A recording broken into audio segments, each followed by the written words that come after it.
perhaps it's my experience. I'm getting a few gray hairs, but I did predict back in April of last year, when heavily looking at the need for PPE amidst a major demand, that at some point in time, the cross section between this pandemic and the economic considerations that are being presented to the nation would certainly be something that would result in a targeted focus on how the two interplay, and that would occur on the playing field of the Buy American Act.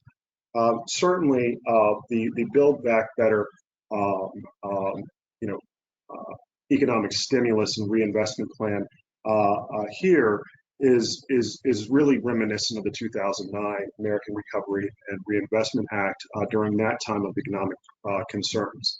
And so what we're seeing here is this administration, through Executive Order 14,005, looking at these circumstances and saying there are existing laws that we will discuss. There is a need to promote a U.S. industrial base, direct capacity. There's also a need to promote job creation, to support small businesses, and to rely upon large businesses who have a greater production capacity than we might otherwise have had a year ago. Through the Defense Production Act, we've seen heavy encouragement under the former administration of the importance of utilizing the benefit of our government to be able to promote the benefit of public health, welfare, and safety under the circumstances, to include utilization of PPE. So what is this executive order really about? This is not the first pandemic that the United States or other nations have faced.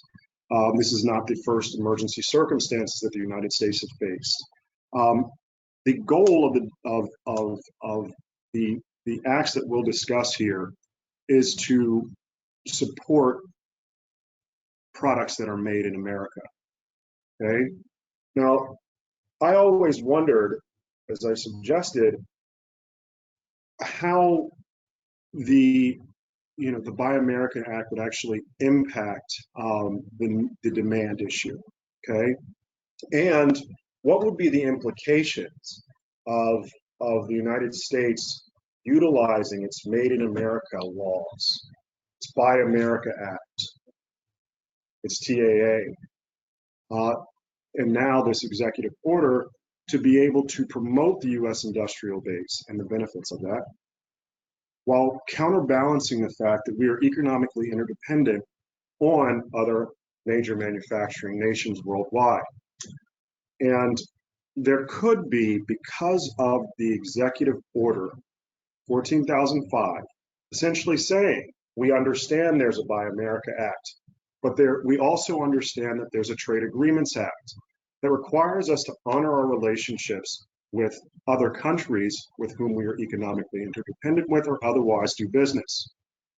And so the issue here is, could we be witnessing, compliance with U.S. law, compliance with U.S. international agreements, but heavy emphasis on the U.S. domestic industrial base need to develop jobs, businesses, et cetera, really being something that could spark trade wars.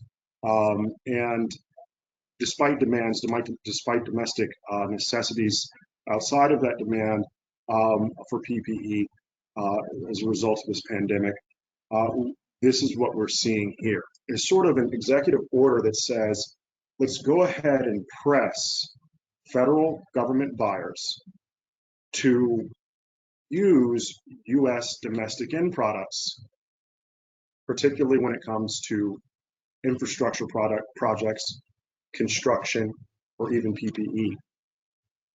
And at the same time, while we're emphasizing that, we're